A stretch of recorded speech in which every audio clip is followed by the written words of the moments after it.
Barry Windsor-Smith is one of the absolute masters of comic book art, doing things such as Weapon X, his Conan the Barbarian run, but his magnum opus was a couple years ago when we finally got the release of Monsters, which has a lurid history of how this comic was actually released. I'll talk about that and talk more about this great comic book, this masterpiece of comics, in just a little bit. Stay tuned and watch this video till the end.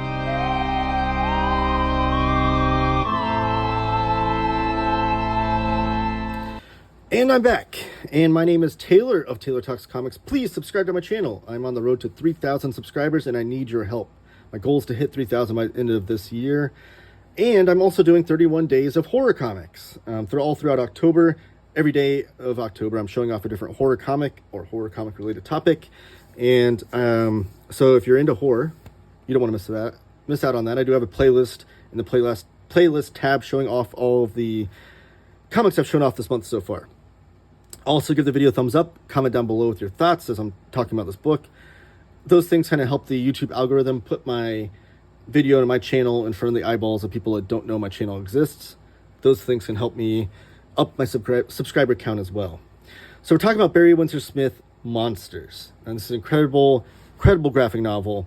I think it clocks in at 360 some pages. Let me see. Yeah, 365 pages. Came out by Fantagraphics just a few years ago, and I think 2021 is when it was released, and it was my #1 comic book of that year when it was released, and it remains one of my all-time favorite horror comics, period. Just an absolute masterpiece of comics. Here's the spine. See Monsters, Barry Windsor-Smith, the great Fantagraphics logo. And then here's the back. So I want to show off this book, talk about its history, where it comes from, and everything else involved, because it does involve Marvel Comics a little bit. Why was it released by Fantagraphics? Those kinds of things will be answered over the course of this video. So you start off with some red end papers, and then the Monsters logo with the monster on the cover, working through the letters there. And then we just dive right into it. Right into the story. Right into this horrific scene of this child with his face busted up, father behind him screaming different words in German that you cannot read, but the lettering is incredible. This book itself won multiple Eisners. Barry Windsor-Smith won an Eisner, I think, for lettering that year, that's one of the great examples of the lettering that I love. The title lettering there, setting the time and place, all the lettering balloons, but this too, where it's inaudible too. It's like German, but you're not supposed to read it as a reader. You're not supposed to understand what he's saying. That's why it's, blown up throughout the bubble. You can't read exactly what it's saying. It's supposed to just sound like someone yelling in a foreign language in this scene. And you get more of that throughout here. The panel layouts are absolutely just incredible and atmospheric. And we get to the 9-panel grid, which is a grid that Barry Windsor-Smith uses frequently when we're getting through like these conversations and things. But you can see none of the characters or pieces are ever like static. There's always moving or interesting panels throughout. And as far as book design too, I do love the page numbers down here where it says the page number Barry Windsor-Smith, Monsters page number down there. Really well put together book, which you can expect nothing less from Fantagraphics. So what this story is it originally started as a Incredible Hulk kind of origin story. It was going to be done in the 80s, but it's going to tell the origin of why the Incredible Hulk has some anger issues, and it was going to take it back to his childhood where he dealt with some abuse from his father. Great character designs throughout this as well. This is one of the scientist guys involved in the experiment we're about to talk about. But it's going to deal with some childhood abuse and things. And Barry Windsor-Smith had this idea that it was going to be this very raw and violent and adult in nature comic book, still appropriate for kids, still going to pass through the Comics Code Authority. And he also wanted it to be he didn't want it to be a special issue, a special graphic novel or anything. He wanted it to just be part of the continuity of Hulk. Not too different than like Batman Year One, which finished, I think it was issues like 403 through 406 of Batman continuity. It wasn't like some special graphic novel, like it was just part of the normal run. Before I continue, I do want to point out the great covers of comics here. These are Golden Age comics. You got Boys Commandos from Jack Kirby, Human Torch from Carl Burgos, Superman, Batman, Detective Comics. So it's just going to be not a random issue of Hulk, but within the continuity. And he wanted it to have that kind of impact where everyone just pick up their Hulk comic that month and then they'd be blown away by this incredible story and comic, all written and drawn by Barry Windsor-Smith. However, it was then taken off the table. Jim Shooter and company thought it was maybe too adult, too violent.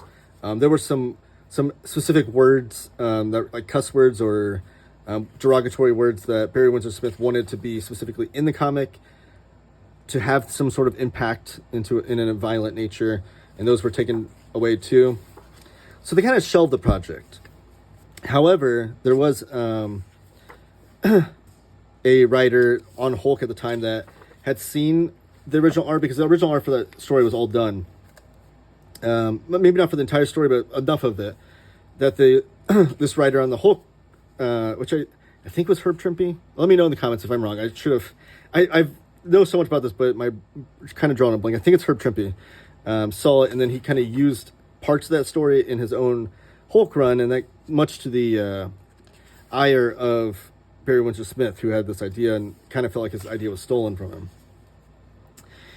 This was pitched, though, as people that had read that story and were familiar with it said that it could have been Marvel's own, like, Watchmen of the 80s. Like, it was that good. That could have been, that highly respected and sought after. Now, I have similar feelings about Barry Windsor-Smith's Weapon X. I've showed off the Weapon X Gallery Edition on my channel. There's a video for it, which I will try to link above. And it's the beautiful Gallery Edition of Weapon X. The best comic book reprint that Marvel's ever put out is what my pitch is of that video, and it is really great. But that story in itself, I feel like, should be held up there with Dark Knight Returns and Watchmen. It's so damn good. But it's not. And I think the only reason why that's not held as in high regard is because it was serialized through Marvel Comics Presents. But great car crash scene too. Like, this whole comic is a masterpiece of, like, the hardest things to do in comics, and Barry Windsor-Smith doing them better than that's ever been done.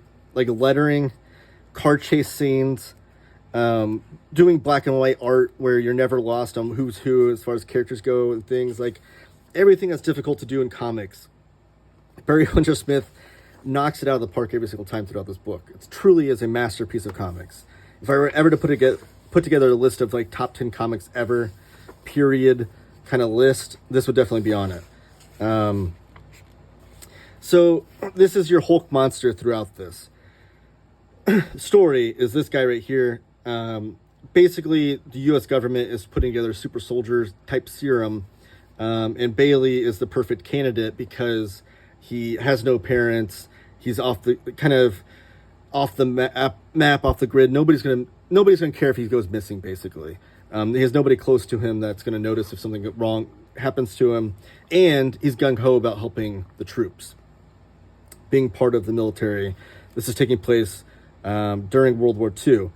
So he's a perfect candidate. They turn him into this monstrosity. Obviously, you can see he's grotesque in nature, and these guys are kind of like playing with him and bullying him a bit and kind of futzing with him and making fun of him by having, like, Bailey on his hat and sticking these American flags through his ears, which is kind of what the cover image is there. And so it kind of goes wrong because they're like, he turned into this giant monstrosity. We don't really know what to do with him. And you can see him breaking out of these chains as well, kind of getting your classic Incredible Hulk scene. Now, this is where you had this daughter. This kind of reminds me of Akira, which I don't know. Barry Windsor-Smith, I'm assuming, was maybe influenced by. I never heard Barry Windsor-Smith talk about Akira. Well, let me know in the comments if he has. But this kid here may or may not have psychic abilities, kind of like Akira, when, like, the opening scene of the motorcycle, the opening scene of the manga and the movie, where, like, the guy on the motorcycle has to spin out of the way and not hit the kid, and he's, like, standing there almost in a white silhouette, similar to that. That character is going to come up and be really important as well. She's the daughter of an important figure here in the story, which is who you really meet at the beginning. It's this dad, And he's going back and reading his old comics, trying to find out what's going on. He works for the military, and he's trying to figure out what's going on as far as their experiments go. He feels like they're not telling him everything they need to, and that sort of thing. So he's kind of going on his own little investigation. Again, great lettering here, great helicopters, incredible stuff. And then you have the hulking monster in his Sasquatch pose, where he's being spotted. Just absolutely brilliant artwork on every single page. Like, this took, I don't know like how frequently Barry Windsor-Smith was working on the artwork for this book, but he was working on the story over the last 20 years, 30 plus years, and it finally came out in 2021. And this is his swan song. Barry Windsor-Smith has retired from comics at this point. This is the last piece, and I have to say, you cannot go out any better than this. This is like John Elway winning the Super Bowl and retiring right away. So I'm trying to find some other lettering too, if I can find some examples. Yeah, here's an example. So the lettering too, when you talk about lettering in comic books, I think it's such an underrated aspect of comics, especially even people that appreciate it as far as saying like things like, well, the lettering is only noticeable when it's bad. Like, I think that's not the best way to think about lettering. I think you have to look and appreciate good lettering and notice it when it's done well, in general too. So the lettering, as far as like the sound effects and stuff, I've shown off that, but as far as like the way the dialogue works in this comic, it's never done in a confusing way, but it's done to where you can fit in all this dialogue throughout the artwork. So you like have the talking points here, on this middle panel here. So this one goes first, second, third, and then you go down here, because you're working left to right and then down. He's speaking, and then you go up, down. It's never confusing. Like, it is a little bit different than your typical comic, because you have like the caption bleeding over to the left panel, but it works in a way that flows with the artwork so well. And you only usually get that if the person lettering the comic is also the artist, in which case this is. Barry Windsor-Smith doing Great Snow, which we saw in Weapon X and among other Barry Windsor-Smith stories. So the whole premise of the story is that there is one monster that's obvious to the reader, but it's called monsters plural. Now that is because there are more than one monster within the story, or maybe all the people around what you think is the monster are the true monsters in life. So that's kind of like the whole premise of the story, is finding out the real monsters in the real world. And it's such a brilliantly laid out story. It's done not in a non-linear fashion, so you get flashbacks and present time going back and forth. You're never lost, though. One, because of the title lettering, as far as each caption tells you like what year it is, so you can follow along easily there. But also just the character designs of when they're younger and older. Barry Windsor-Smith nails it to where you never question, like, you know that that's the Bailey character when he's younger, because it looks the same as when he's an adult, minus the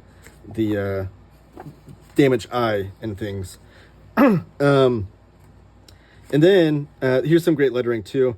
It's done in cursive, which some people hate, I guess, whatever, but it's done as in a journal, and I feel like it's always reads well. Like, I never had any issues reading it.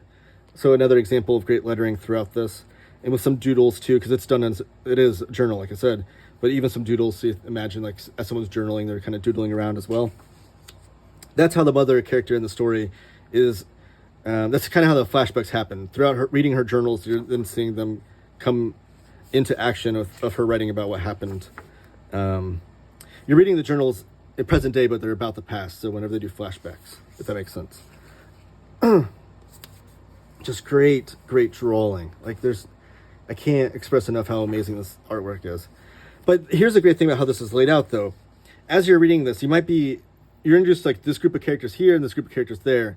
You're not quite sure how they're going to intertwine. But when they do, when those characters pop up in other parts of the story where you're not used to seeing them with certain groups of people, it blows your mind, and it makes you like want to go flip back and like, wait a minute, is that the same character? Is that the same scene that they're referring to back here? And it's completely, it seems tangential story. It all ties together in a nice bow so beautifully. I imagine Barry Windsor-Smith almost had one of those crazy like red yarn boards on his wall tying it all together. But just a masterpiece of comic storytelling, comic book art, comic book lettering. Like, I can't express enough how great this story is. And again, one of my favorite, all-time favorite horror comics. It doesn't read like a Hulk comic or a Marvel comic by any means. So I don't want you to go into this expecting a Hulk story. But it reads like one of the best comics you'll ever read. It will read that way. And I have to say, it ends 365 pages. And that's it. That's the last page. There's no extras in the back.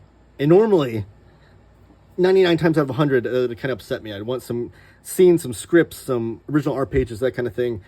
But just having 365 pages, Barry Windsor-Smith just throws into this book and says, here you go. Here's my last written word on comic books. It's kind of badass in my opinion. Here's a little biography of Barry Windsor-Smith and then the indicia. And this book was designed by Jacob Covey, I should say, one of my favorite book designers. I do kind of hope there's an extra, like a copy, a version of this book. Maybe it's even more oversized and it has some of those extras in the back. But I kind of love it living on its own as well. But this is Monsters by Barry Windsor-Smith. Absolute masterpiece of comics. I can't implore enough that you need to read this. And that's it for today. Stay tuned tomorrow for another horror comic as we continue throughout the month of October. 31 days. Go to the playlist, watch all those videos, like them all, comment on them all of them. That helps all the YouTube algorithm. Subscribe if you haven't already. Share this channel with your friends. If you have friends talking about horror comics, let them know what I'm doing over here. I appreciate all of that. Thank you so much in advance for any of that. Comment down below in this video. Let me know what you think of Barry Windsor-Smith or this comic in general. And keep talking comics.